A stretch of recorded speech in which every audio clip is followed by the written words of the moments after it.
신앙 의무란 제목으로 하나님의 말씀을 증거하겠습니다. 우리 한국인이면 이 땅에 살아가면서 국민으로서의 지녀야 할 의무가 있습니다. 권리도 있지만 의무가 있어서 국방의 의무, 납세, 교육, 근로 이러한 것은 이 땅에서 이 나라의 백성으로 살아가고자 할 때는 지극히 당연한 그러한 요소들입니다. 이제 우리는 하나님 나라의 백성들이면 신앙인들로서의 그런 의무사항이 발생할 수 있다는 겁니다. 이 권리만 주장하는 게 아니고 신앙인들로서의 의무사항이 분명히 있는데 이런 의무들을 우리가 잘 감당해야 되겠다. 그럼 믿는 이 백성에게 우리 신앙인들에게는 어떠한 의무가 있겠는가?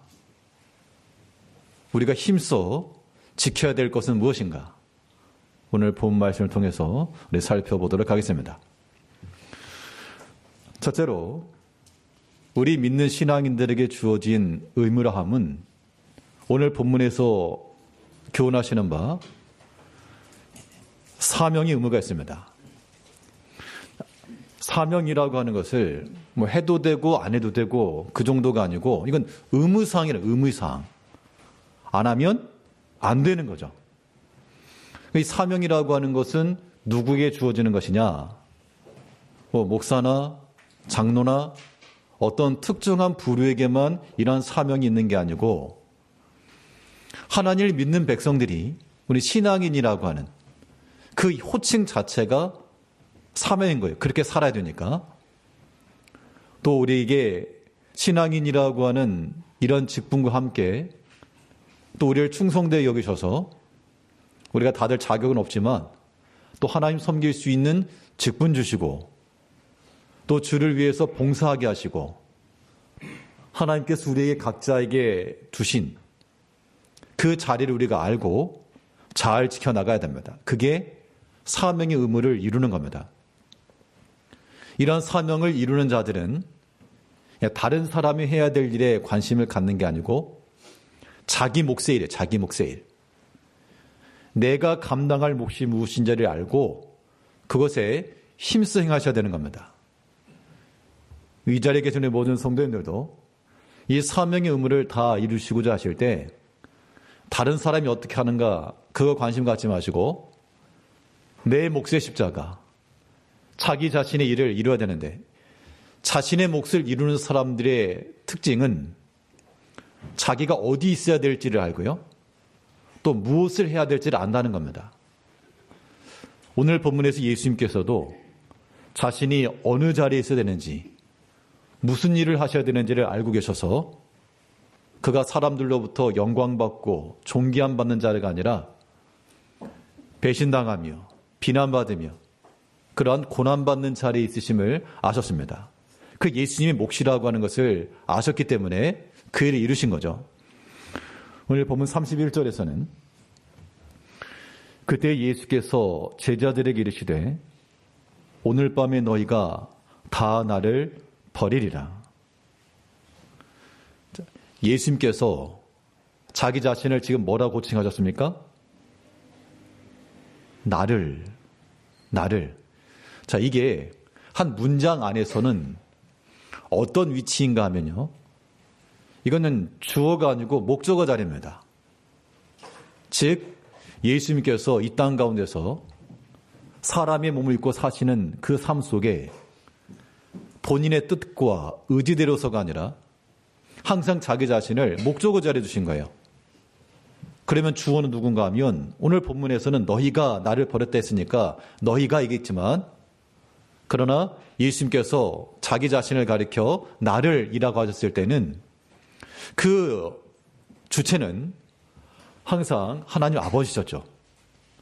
그래서 하나님 아버지께서 나를 라고 하는 이러한 도식을 가지고 계셨기 때문에 이 사명의 자리를 끝까지 감당하신 겁니다.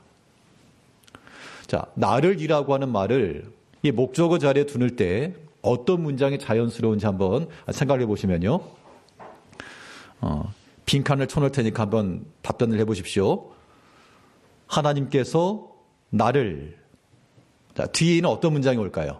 하나님 아버지께서 나를 사랑하시면 좋습니다. 사랑합니다. 또 하나님 아버지께서 나를 지켜주십니다. 좋습니다.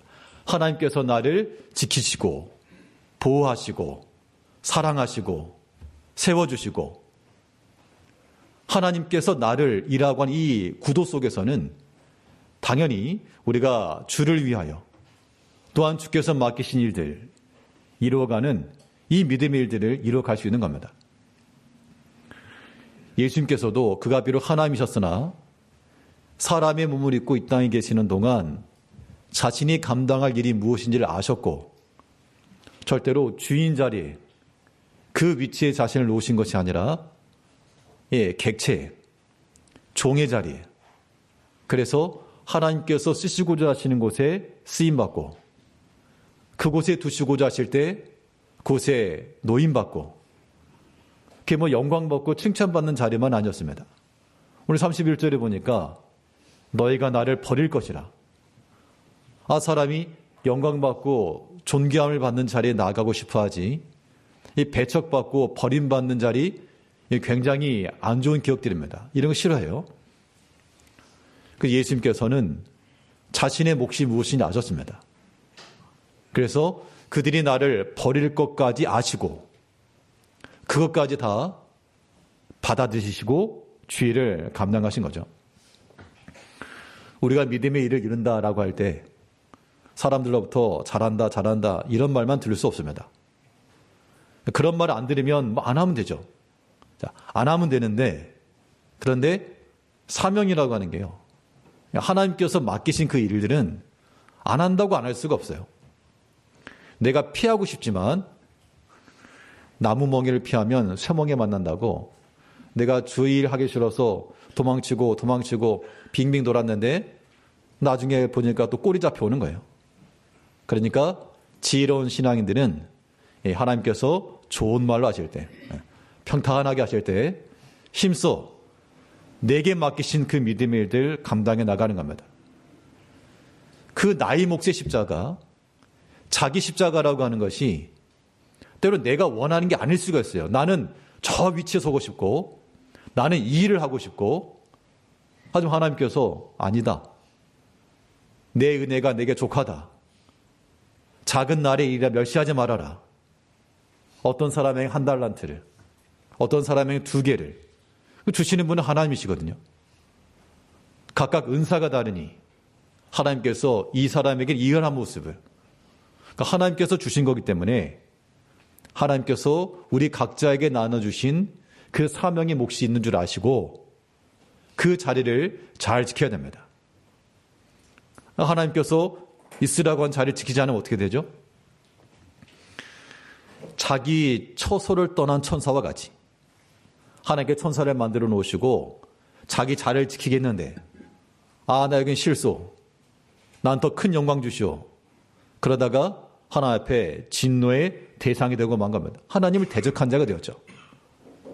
이제 우리가 믿음으로 산다는 것, 신앙인들로 산다는 것, 우리에게 맡겨준 이런 사명의 의무를 하는 겁니다. 이 사명의 의무라고 하는 것, 자기의 몫이에요. 내가 있어야 될 자리가 어디며 내가 감당할 일이 무엇인지를 아셔야 되고 그것이 비록 작은 일처럼 보일지라도 그에 충성하면 그것이 우리에게 믿음의 행실이 되는 겁니다. 그러니까 사명의 일을 잘 이루는 것을 믿음이라고 성경은 말해주고 있어요.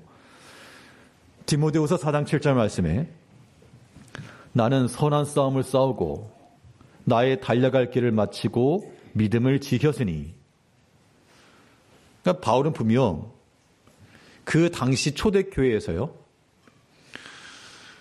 유대교회 자기 민족들로 보게 되면 베드로나 다른 사도들처럼 이 유대인들로부터는 환영을 받지 못했습니다. 아주 이단자라 변절자라.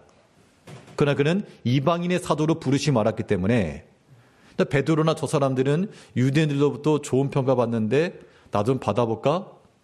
이러한 타협의 마음이 없었고 자기는 이방인의 사도로 부른 줄 알고 이방인에게로 그것이 그의 달려갈 길이었고 그의 몫이었다는 겁니다. 그러니까 사람이 자기 일을 잘하면 좋은데 때로 제가 눈이 돌아가는 거예요. 이방의 사도를 부르셔서 그 일을 힘쓰면 다른 거 신경 쓸 여력도 없을 건데 유대인들로부터 랍비라 칭함받고 또 그러한 모습들 그런 것들이 또 괜히 부러움이 되고 그러면 우리의 믿음에 손해가 일어납니다. 분명 바울 말하기를 나의 달려갈 길을 마치고 믿음을 지켰다. 그러니까 내 몫의 십자가 일을 감당해 나가는 것 이것이 내가 믿음 지키는 거란 겁니다. 그래서 자기 몫의 일을 이루지 못하고요. 다른 마음을 가지게 되면 그 믿음 못 지키는 거죠. 믿음을 제대로 지키지 못했으니 하나님 앞에 잘했다 칭찬받을 거리가 사라진 겁니다. 이제 하나님께서 우리 각자에게 두신 그 자리에서 우리를 부르신 그런 모양이 있죠. 각 가정이 있고요. 딱 교회에서의 그런 위치가 있고요. 하나님께 나를 부르신 줄 알고 그 안에서 내가 달려갈 길, 나의 감당할 일, 하나님께서 나를 세워두신 그 자리를 힘써 지켜나가야 됩니다. 그 달리기 선수가 이 계지 같은 경우는 내가 처음부터 뛰고 싶다고 뛰는 게 아니죠. 1번 주자로 뛰는 사람이 있고 2번으로 뛰는 사람이 있고요. 우리 각자에게 맡기신 그 자리가 우리가 뛰어야 될 나의 차례인 줄 알고 동시에 뛰는 겁니다. 동시에 우리에게 맡겨진 자리에서. 그 어느 하나라도 기능이 작동하지 않으면 어떻게 될까? 성경에서는 우리 모든 신앙인들 한 사람 한 사람을 한 몸에 비유했습니다. 어떤 사람은 눈과 같고 어떤 사람은 심장과도 같고 어떤 사람은 손발과도 같아서 뭐 소중하지 않은 게 없고 다 중요하죠. 그런데 보여지는 것이 더 중요하게 생각되는 그런 지체가 다른 것을 탐하게 되면 이제 이상해지는 거예요. 하나님께서 나에게 맡기신 자기 몫이 있는 줄 아시고 그거 힘써 행하다 보면 뭐 다른 거 지금 신경 쓸 겨를도 없는 겁니다. 단순한 기능 유지만 아니고요. 좀 더 나은 방향으로, 좀 더 개선의 방향으로 어떻게 하면 더 유익함이 있을까라고 하는 것을 항상 생각하면서 자신에게 맡겨주신 이 믿음의 몫을 잘 이루시면서 사명 일들을 잘 감당하셔야 되겠습니다. 그래서 사람이 이 사명을 잘 감당하다가도 영원히 지속될 수가 없고 이 믿음이 어떻게 되죠? 도중에 또 식어질 수 있거든요. 사명이라고 하는 것을 마음속에 두고 하지만 이걸 가만히 안 냅둔다는 겁니다. 믿음의 일을 이루는 것을 가장 싫어하는 악한 사탄은 온갖 종류의 기회를 빌미로 우리의 마음을 넘어뜨리고 중단케 하고 못하게 방해하는 건데 만약 우리에게 이런 사명의 일들을 이루다가 이 막히면 어떻게 될까? 제자들이요. 내가 예수님을 따라가겠습니다 했지만 나중에 예수님 다 떠났고 부인했죠. 그러면 그 베드로 입장에서는 얼마나 그것이 그의 큰 수치이며 얼마나 감추고 싶은 일이며 부끄러운 일일까? 그런데 예수님께서 자비로우신 주님께서는 이 베드로에게 그의 사명을 다시 새롭게 하셔서 내가 잃어버렸던 사명 다시 하라. 내가 정확히 알지 못했던 것 새롭게 닫고 다시 하라. 즉 우리의 사명의 의무를 다 이루기 위해서는요. 우리의 사명이라고 하는 것을 날마다 새롭게 하셔야 됩니다. 오늘 했다고 해서 끝이 아닌 거예요. 우리에게 매 순간마다 또 주일마다 이렇게 모인다 그러면 매 주일마다 항상 새 마음을 가지고 새로운 마음을 가지고 우리가 주를 섬겨야 됩니다. 오늘 본문 32절에서는 그러나 내가 살아난 후에 너희보다 먼저 갈릴리로 가리라. 32절 말씀은 그냥 지나칠 수 없는 그런 말씀인데요. 분명 베드로나 그 제자들이 예수님을 부인하고 다 도망칠 것을 예수님 아셨습니다. 그럼 제자로서의 그런 기본이 다 소멸된 거예요. 더 이상 못합니다. 제자로 다 도망쳐버렸기 때문에 할 수 없죠. 근데 예수님께서 그들에게 다시금 새로움을 주시는데 내가 살아난 후 너희보다 먼저 갈릴리로 갈기라. 그럼 유대 땅에 지명이 많고 많은데 왜 하필 갈릴리로 간다 그랬을까? 예루살렘으로 간다든지 가버나움으로 간다든지 좀 대도시로 왜 그럼 주님께서는 갈릴리로 간다고 하셨을까? 충분히 생각해 볼 수 있습니다. 자, 제자들이라고 하는 관점에서 보면요. 왜 갈릴리로 가서 만나신다고 하셨을까요? 예, 그렇죠. 갈릴리가 어떤 장소였습니까? 제자들을 처음 부르신 장소였잖아요. 우리 찬송도 부르잖아요. 갈릴리 마을에서 부르시고 제자 삼으셨네. 그러니까 갈릴리라고 하는 장소가 제자들에게는 주님 만났던 장소거든요. 이제는 사람 낳는 어부가 될 것이라. 근데 지금 다 예수님이 모릅니다. 떠납니다. 그 사람 누구요? 그런 상황 가운데서 예수님께서 다시 갈릴리로 오라. 내가 거기서 너희를 만날 것이며 이제 더 이상 떠나지 않고 흔들리지 않는 그 사명을 다시 주겠다. 낙심했고 좌절했고 더 이상 재기 불가능했던 그들을 주님께서 다시 새롭게 하시기 위해서 이 갈릴리로 부르신다는 겁니다. 우리가 주의를 감당함에 있어 우리가 아무리 선한 목적을 가지고 살아가도 지난 한 주만 돌아봐도요. 아, 내가 과연 목사답게 살았는가? 내가 과연 신앙인답게 살았는가? 그런 것들이 낱낱이 공개된다 그러면 우리 아무것도 못합니다. 자비로우신 하나님께서 다시 갈릴리로 다시 새롭게 이런 마음을 주시니까 우리가 부족하나마 이 사명의 일을 이뤄갈 수 있죠. 이 갈릴리라고 하는 장소가 제자들을 다시금 새롭게 하시는 그런 장면이긴 한데요. 그럼 이게 갈릴리가 베드로나 다른 제자들에게는 의미가 있지만 우리한테는 무슨 의미가 있죠? 오늘 이 신약 교회를 살아가는 우리 한국의 서울 사당동에 계신 우리 성도님들에게는 이 갈릴리가 무슨 의미가 있는 거예요? 갈릴리 가본 적도 없고 갈릴리 교회라고 있지만 그건 저 관악구에 있는 거고 갈릴리라고 해봐야 우리 무슨 관계 있겠는가? 이것은 이 구약과 연계성에서 우리가 한번 살펴봐야 되는데요. 그 32절에 보니까 내가 살아난 후라고 하는 것은 무엇을 전제로 하죠? 예수님께서 죽으시고. 왜 죽으셨어요, 예수님께서? 예수님께서 죽으신 것은 우리의 죄를 위해서, 즉 어린 양으로서 대신해서 죽으신 거죠. 어린 양으로서. 유월절 양 되신 예수님께서 죽으시고 다시 살아나셔서 갈릴리로 가셨다. 그 얘기입니다. 거기서 제자들을 만난다는 얘기죠. 이 구약에 보게 되면 출애굽 당시 유월절이 제정되던 그때 유월절 양을 잡아 피를 뿌리고 죽었다는 얘기입니다. 그리고 그 백성들이 애굽에서 나와 어디로 들어갔죠?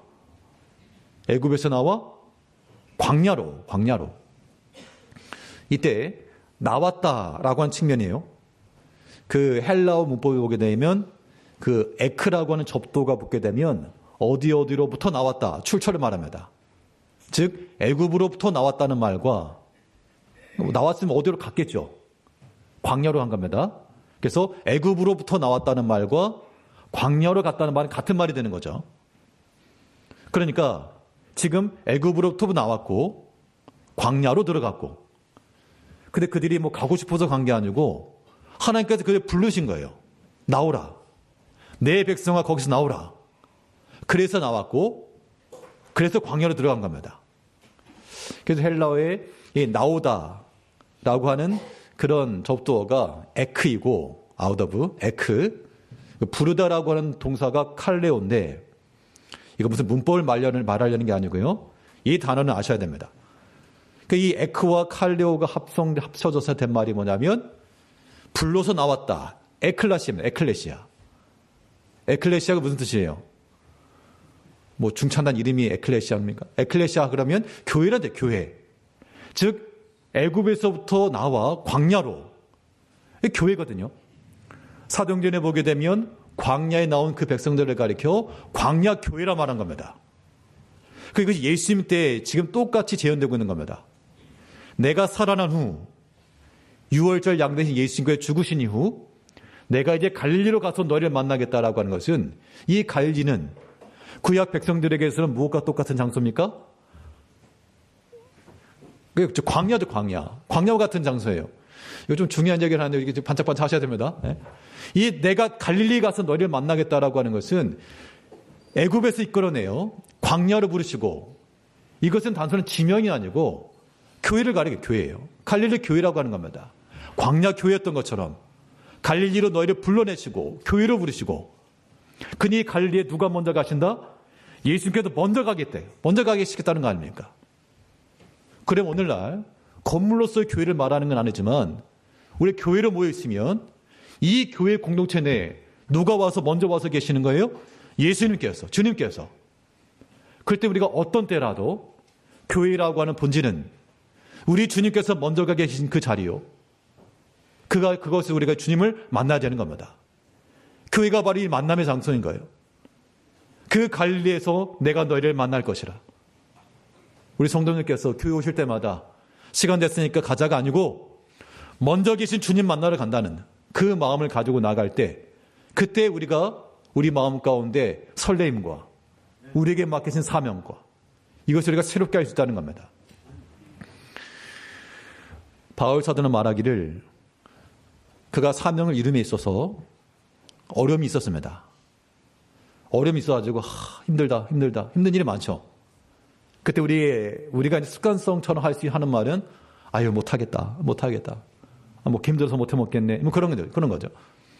그런데 사실 이 여러 가지 주일이 뭐 세상 일도 마찬가지지만 뭐 쉬운 게 없겠죠. 그런데 우리가 이 믿음의 일들에 있어서 참 못하겠다. 뭐 내 개인 나 혼자만의 문제라 그러면 그냥 기도하면서 어떻게 하기라고 했는데 이게 보통 관계의 문제거든요. 또 한 사람이 모르겠는데 또 사람들이 막 여기 엉켜 있어요. 그러면 참 못하겠다. 그럴 때 우리 낭망되고 때로 시험 가운데 줄 수 있지만 그러나 그럴 때일수록 우리가 낙심하지 마시고요. 나를 이곳에 두신 이는 하나님이시며 나를 내가가 아니고 나를 두신 그 자리에서 내가 사명을 받았다. 내가 별 어려움 가운데 있으나 내가 사명을 받은 자라. 그런 마음을 지니면서 우리가 새롭게 회복되어야 됩니다. 그래야지만 우리에게 맡기신 믿음의 일들을 감당할 수 있는 거예요. 고린도전서 9장 17절 말씀에서는 내가 내 자의로 이것을 행하면 상을 얻으려니와 내가 자의로 아니한다 할지라도 나는 사명을 받았노라. 그러니까 자의로 한다는 것은 내 의지로 한다는 얘기죠. 그러니까 이게 아무튼 내 의지를 가지고 하는데 근데 어떤 때는 자의로 안 한답니다. 내 의지가 안 가요. 때로는 못하겠어요. 정말 하고 싶지가 않아요. 사람들 보니까 못하겠어요. 그런데 그럴지라도 나는 사명을 받아노라. 우리의 몸을 끌고 아무튼 그냥 멱살잡이 하면서라도 주께서 맡기신 일들 그 믿음의 길 걸어 나간다는 겁니다.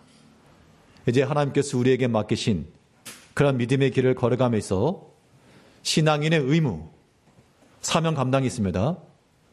하나님께서 나에게 맡기신 자기 몫이 있는 줄 아시고 그 자리에서 힘쓰는 게 힘써서 행하시고 또 우리가 낭망되고 지칠지라도 새 힘을 얻으시고 회복되시고 앞서가시면서 우리를 기다리신 주님께서 우리에게 새 힘 주시고 함께하고 또 힘내라고 우리 위로하신 줄 알고 믿음의 일 어렵고 수고름 있으나 그까지 잘 감당하여 우리 주님께서 아버지들 다 이루신 것처럼 우리 또한 주님께서 맡기신 믿음의 잘 감당해 나가시는 오늘 성도님들 되시길 바라겠습니다. 둘째로 또 우리 신앙인들에게 주어진 의무 어떤 게 있겠는가? 오늘 본문에 살필 수 있는 바는 믿음 언행의 의무가 있습니다. 믿음 언행이라고 하는 것은 믿음의 언과 행이죠. 즉 우리 항상 믿음으로 말하는 그런 삶의 자세가 필요합니다. 믿음으로 말한다라고 하는 것은 내가 무슨 말을 했느냐라고 하는 것도 중요하지만 내가 어떠한 마음으로 말했는가가 더 근본적인 거죠. 믿음의 말은 겸손한 마음을 통해서 나오는 겁니다. 또 믿음의 말은 또 많은 사람들을 은혜롭게 하는 거예요. 오늘 본문에서 이 베드로 사도가 했던 말을 보게 되면 그 분명 믿음의 말이었습니다. 오늘 본문 이 33절을 보게 되면요. 베드로가 대답하여 이르되 모두 주를 버릴지라도 나는 결코 버리지 않겠나이다. 자, 예수님께서 하신 말씀이 너희가 다 나를 버릴 것이다 라고 그랬을 때 베드로가 예 맞습니다. 예수님 잘하시네요. 버리겠습니다. 그렇게 말하는 건 믿음의 말이 아니겠죠. 그럴 거 아닙니까? 그래도 열심히 하겠습니다. 힘써 하겠습니다. 전 예수님 따라가겠습니다. 이게 믿음의 말이죠. 이게 믿음의 말은 맞는데 그런데 결과적으로 베드로는 그 말을 지키지 못했죠. 여기서 한 가지 대비되는 표현이 있는데요. 앞에 31절에서는 예수님께서는 자신을 어떻게 표현했는가 하면 나를. 근데 지금 베드로는 나는 이 차이인데 이 무슨 차이인가? 지금 믿음의 확신이 있죠. 확신이 있는 겁니다. 나는 절대로 버리지 않습니다. 자, 믿음의 확신이 있는데 그런데 자기 자신을 예수님께서 하신 것처럼 목적어 자리에 두고 종의 위치에 놓고 그 주인의 뜻을 따라 행하는 자리에 두지 않으면 다 넘어진다는 겁니다. 나는 하지 않겠습니다. 이 얘기인데 이것도 보면 자연스러운 문장이 어떤 건지 한번 생각해 보세요. 아까 이 예수님께서 하신 말씀이 나를 이었으니까 하나님 아버지께서 나를 사랑하시고 나를 지키시고 나를 보호하시고 이게 자연스러운 문장이죠. 이번에 나는을 한번 넣어보면요. 나는 그 다음 무슨 말 나오겠어요? 나는 물론 여러 가지 말이 있겠지만 나는 안 해. 나는 못 해. 나는 안 가. 나는 싫어. 이런 부정적 표현이 나오게 된다는 겁니다. 오늘 본문에서는 부정의 부정이기 때문에 뜻이 긍정이지만 표현을 다시 보면요. 나는 안 합니다. 이 얘기죠. 이 의지라고 하는 것이 자신의 결의를 나타내는 것을 분명하나 그러니까 우리가 나는이라고 하는 이 표현에서부터 이것은 자기 자신의 숨겨져 있는 교만함이 있을 수 있다는 겁니다. 나는 라고 하는 이런 말 속에서 그러니까 바꿔 말하면 돼요. 나는이라고 하는 게 주어가 되면 뒷말이 안 합니다, 안 갑니다, 못 합니다 그런 것처럼 우리가 아직 주어를 말하지 않았어도 못 합니다, 안 합니다 그 얘기는 주어 자리에 내가 있다는 그 얘기예요. 만일 하나님께서 나를 세우신 자리면 안 합니다, 못 합니다 그게 어디 있습니까? 이해하는 거죠. 그러면 이 베드로 사도가 분명히 지금 예수님 앞에서 그의 확신과 결의에 찬 목소리를 말한 거죠. 그럼 이게 어떻게 말해야 되냐? 나는 이렇게 말할 게 아니고 어떻게 말해야 되냐면 예수님께서 말씀하신 것처럼 말해야죠. 자, 이런 상황 가운데서 자기 자신의 확신이 있을지라도 그 확신에 찬 표현을 나는이라고 말하지 않고 이렇게 말해야 된다라고 하는 참 교과서와 같은 본이 하나 있습니다. 바울 사도가 보여준 예인데요. 바울이 이렇게 말했습니다. 내가 모든 걸 할 수 있다. 이거 어떻게 보면 교만한 거잖아요. 내가 모든 걸 할 수 있다. 그런데 그의 앞이 어떤 말이 있었습니까? 나는 이게 아니고 그렇죠. 내게 능력 주시는 자 아니시죠. 우리 빌립보 4장 13절 말씀에서 내게 능력 주시는 자 안에서 내가 모든 것을 할 수 있느니라. 모든 걸 할 수 있습니다. 이렇게 놓고 보면 교만하네? 그렇게 보여주겠지만 그러나 내게 능력 주시는 자 안에서 물론 문장상의 주어는 내가이지만 내게 능력 주시는 자라고 하는 것 다 포함되는 것, 종속되는 겁니다. 그럼 결국 내가 모든 걸 할 수 있습니다라고 하는 이 말에 대한 주체는 내게 능력 주시는 자죠. 이것이야말로 우리가 우리가 해야 될 이 교과서와도 같은 믿음의 표현인 겁니다. 당연히 우리가 믿음의 일이 있어서 뒤처지면 안 됩니다. 적극성을 가지고 힘써 행하셔야죠. 절대로 뒤로 물러서거나 혹은 핑계하거나 우리가 손님처럼 구경하거나 그런 자세 합당치 않습니다. 적극성을 가지고 능동적을 가지고 감당하되 어디까지나 내게 능력 주시는 자 안에서. 이 말은 나는 이게 아니고 나를 이거예요. 나를. 하나님께서 가게 하시면 내가 갈 것이요.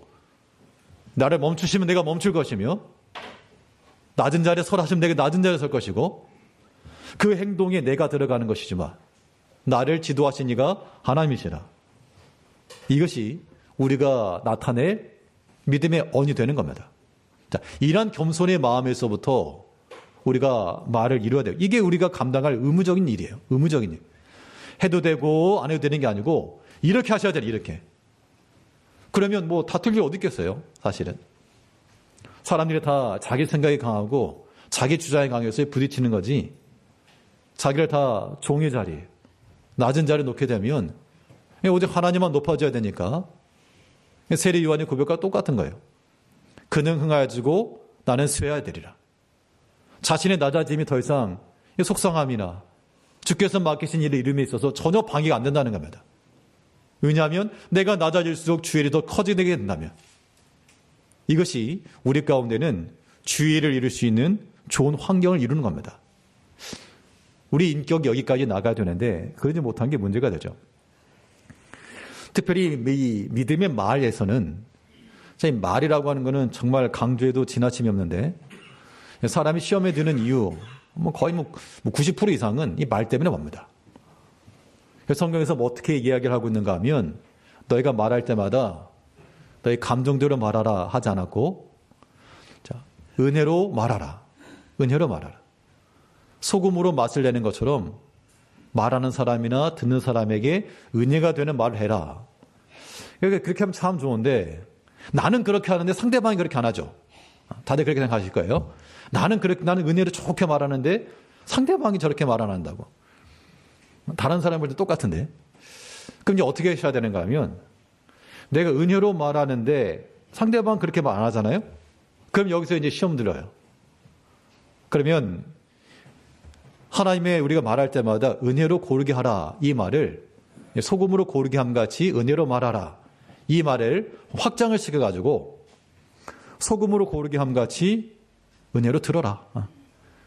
말한다라고 하는 것은 우리 입으로서만 아니고요. 귀로서도 말한 겁니다. 말하고 듣는 거니까 나는 은혜롭게 말하고 다른 사람이 하는 말은 어떻게 들으시고 은혜롭게 들으시고 은혜롭게 안 들으면 이제 싸움 나는 거예요. 그러면 내 신앙에 손해 나는 겁니다. 그게 이제 사탄이 좋아하는 일이에요.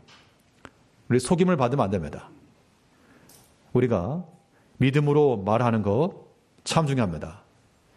지금 이 베드로는 분명 이것이 불신의 말은 아닙니다. 믿음의 말하는 건 맞아요. 믿음으로 말하였고 그 당시 예수님과 함께하고자 하는 그 믿음의 결기였습니다. 우리가 믿음 안에서 주를 위해서 힘써 행하겠노라. 어떤 어려움과 난관이 있을지라도 힘써 행하겠노라. 이러한 변치 않는 마음을 가지고 주 앞에 나가야 됩니다. 그래서 믿음으로 말하시고 은혜롭게 말하시고 그리고 상대방이 그렇게 말하지 않으면 어떻게 하시라고요? 우리 귀를 열어가지고 그냥 은혜롭게 들으시고 그럼 되잖아요. 내가 다른 사람이 입을 컨트롤할 수 없으니 내 귀를 좀 조절해가지고 아무거나 막 뒤로 보내지 마시고 걸을 건 거르고 조력 발전이 있지 않습니까? 바닷물에 들어오고 나오면서 이렇게 발전기 터빈을 돌려서 전기를 생산하는 것도 그 바닷물 다 받는 게 아니에요. 그 안에 그 양을 조절해서 일정량만큼만 받고 나머지는 버리는 겁니다. 그렇게 해서 에너지를 생산해내는 것이죠. 우리가 모든 걸 다 들으면서 이것저것 막 집어넣지 마시고 은혜로운 것만 좋은 것만 집어넣어서 은혜로 들으시고 은혜로 말할 줄 아는 이러한 믿음의 이것이 우리 신앙인들의 의무라는 거. 해도 되고 안 해도 되는 게 아니라 그렇게 하셔야 돼요. 뿐만 아니라 믿음의 행인데 이 행함이라고 하는 것은 결국 무엇으로 나타나는가? 믿음으로 행함이라고 하는 것은 우리 개인과 공동체 내에서는 좋은 본으로 나타나는 겁니다.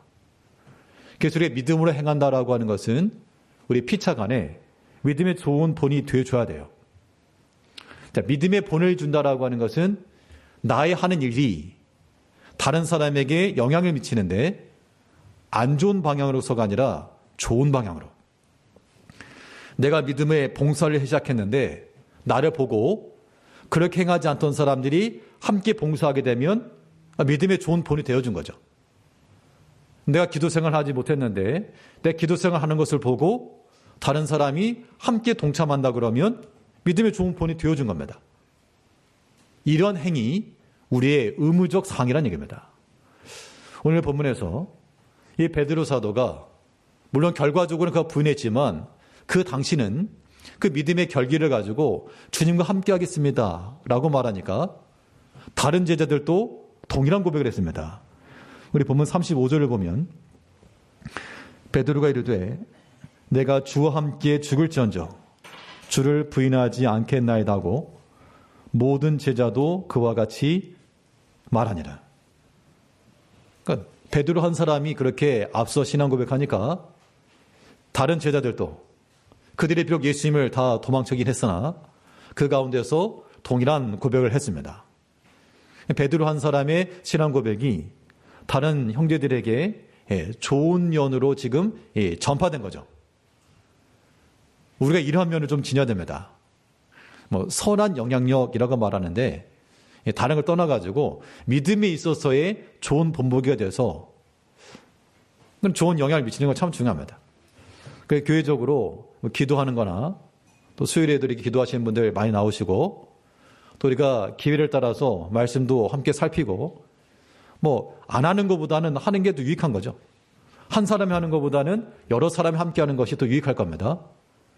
우리가 믿음의 좋은 본이 되길 힘써야 되겠고요. 또 우리는 열애되지 마시고 그 본이 되는 자리에 우리 들어가야 됩니다. 합세를 해야 돼요. 이것이 우리 가운데 이루어야 될 믿음의 행이라고 하는 의무적인 것이 되는 겁니다. 그 누구에게라도 나는 이래서 안 되고 저래서 안 돼 아닙니다. 나는 나이가 많아서 안 되고 나이가 적어서 아니고 그런 거 없다는 거예요. 나는 초신자니까 안 되고 오래 믿었으니까 그런 거 없다는 겁니다. 그 누구라도 하나님께 세우신 자리에서 그 형편과 처지에서 본이 되기를 힘써야 됩니다. 우리 디모데전서 4장 12절 말씀을 보게 되면 디모데에게 주시는 그런 권면의 말씀인데요.